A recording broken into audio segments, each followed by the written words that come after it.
আজকে কয়েকটি বিষয়ে কথা বলার জন্য আপনাদের সামনে উপস্থিত হয়েছি। আমাদের 15% বাড়ি ভাড়া, যে বাড়ি ভাড়াটি আমরা 12ই অক্টোবর থেকে 10 দিনের আন্দোলনের মাধ্যমে আদায় করেছি। বাড়ি ভাড়ার সর্বশেষ অবস্থা এবং স্বতন্ত্র ইবতেদায়ী শিক্ষকরা যারা জাতীয় প্রেস ক্লাবে আন্দোলনরত আছেন তাদের বিষয়ে কয়েকটি কথা বলবো। পাশাপাশি আপনারা দেখেছেন যে আমরা শহীদ মিনার আন্দোলনরত সরকারি প্রাথমিক বিদ্যালয়ের শিক্ষক যারা আছেন তাদের আন্দোলনের প্রতি একাত্মতা ঘোষণা করে আমি পোস্ট দিয়েছি। এই বিষয়টি নিয়ে কথা বলতে চাই। প্রথমত আমি শেষ থেকে শুরু করতে চাই যে আন্দোলনরত সরকারি প্রাথমিক বিদ্যালয়ের শিক্ষকদের দাবির প্রতি একাত্মতা ঘোষণা করে কেন আমরা পোস্ট দিয়েছি। আমি দিয়েছি এবং জাতীয়করণ প্রত্যাশী জোটের আহ্বায়ক কমিটির আরও বেশ কয়েকজন সদস্য ইতিমধ্যে তারা পোস্ট দিয়েছেন।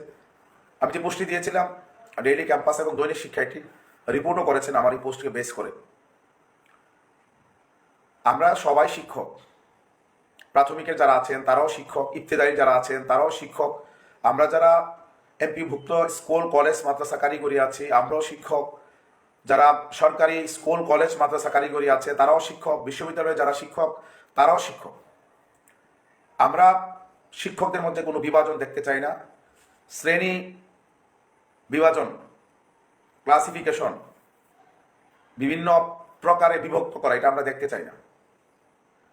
আমরা যেহেতু শিক্ষকদেরকে জাতি গড়ার কারিগর বলা হয়, প্রাইমারি শিক্ষক যেমন জাতি গড়ার কারিগর, এমপিওভুক্ত স্কুল কলেজ মাদ্রাসা কারিগরি শিক্ষক তারাও জাতি গড়ার কারিগর, সরকারি স্কুল কলেজ মাদ্রাসা কারিগরি শিক্ষক তারাও জাতি গড়ার কারিগর, এবং বিশ্ববিদ্যালয়ে যারা শিক্ষকতা করেন তারাও জাতি গড়ার কারিগর। সুতরাং এখানে বিভাজনের সুযোগ নেই।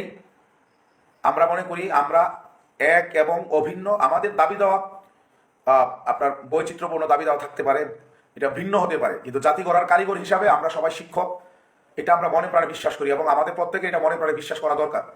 কারণ আমরা বারবার বলে আসছি যে আগামী দিনে আমাদের ভবিষ্যৎ প্রজন্মকে যদি আমরা যোগ্য দক্ষ করে গড়ে তুলতে চাই তাহলে শিক্ষকতা পেশাটাকে আকর্ষণীয় করতে হবে।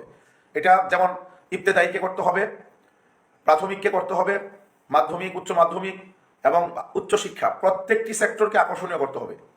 তো যেহেতু আমরা সবাই এক এবং অভিন্ন, যদিও আমাদের হয়তো বিভিন্ন সেকশন রয়েছে, এক এক কেউ হয়তো প্রাথমিক আছে, কেউ ইবতেদায়ীতে, কেউ হয়তো মাধ্যমিক, কেউ উচ্চ মাধ্যমিক, কেউ উচ্চশিক্ষা নিয়ে আমরা কাজ করি, কিন্তু আমরা সবাই মিলেই কিন্তু জাতিকে গড়ছি। জাতি গড়ার কারিগর আমাদেরকে বলা হয়। সেই জায়গা থেকে আমাদের মনে হয় একটা বড় ঐক্যের প্রয়োজন।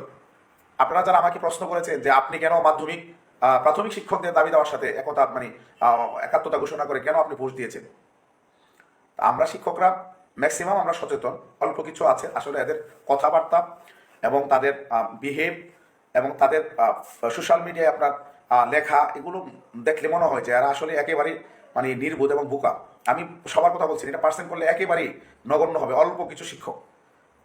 কিন্তু আমাদের অধিকাংশ শিক্ষক সবাই এই ব্যাপারে সচেতন। আমি আপনাদেরকে বলি যে শহীদ মিনার যে আন্দোলনটি হয়েছে, আপনারা কি জানেন যে ওখানে প্রাথমিক আজকে যারা আন্দোলন করছে, এই আন্দোলন যে জোট, এই জোটের আহ্বায়ক এবং সদস্য সচিব সহ ওনাদের 7টি সংগঠনের নেতৃবৃন্দ আমাদের আন্দোলনের সাথে একাত্মতা ঘোষণা করে তারা বক্তব্য রেখেছেন। শুধু তাই না, তারা এই কথাও বলেছেন যদি সরকার এমপিভুক্ত শিক্ষকদের এই যৌক্তিক দাবি মেনে না নিয়ে প্রয়োজনে আমরা আমাদের বিদ্যালয় বন্ধ করে দিয়ে আমরা আমার শহীদ মিনার আমরা আসবো।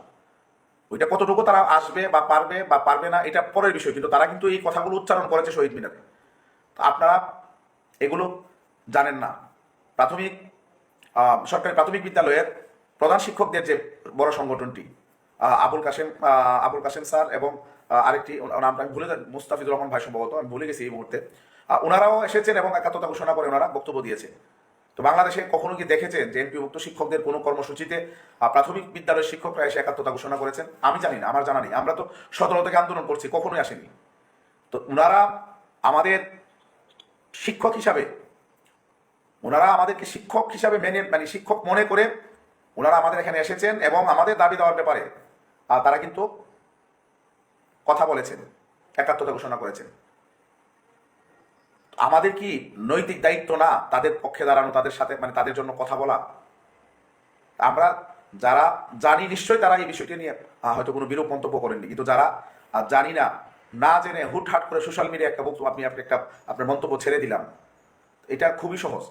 কিন্তু আপনার উচিত আমরা কেন কাজ করছি বা কেন আমরা একাত্মতা ঘোষণা করছি এটা জানার আগে আপনার জানা দরকার যে এখানে নিশ্চয়ই কোনো কারণ নিশ্চয়ই আছে। আরেকটি বিষয় আপনারা লক্ষ্য করেছেন যে আমাদের এই প্রোগ্রামে বিশ্ববিদ্যালয়ের শিক্ষকরা এসে তারা কিন্তু একাত্মতা ঘোষণা করেছেন। ওই বিশ্ববিদ্যালয়ের শিক্ষকদের তো আমাদের প্রোগ্রামে আসার কোনো দরকার নেই। কেন এসেছেন? সেই জায়গা থেকে এসেছেন যে শিক্ষকদের কোনো ক্লাসিফিকেশন হইতে পারে না, শ্রেণী বিভাজন হইতে পারে না,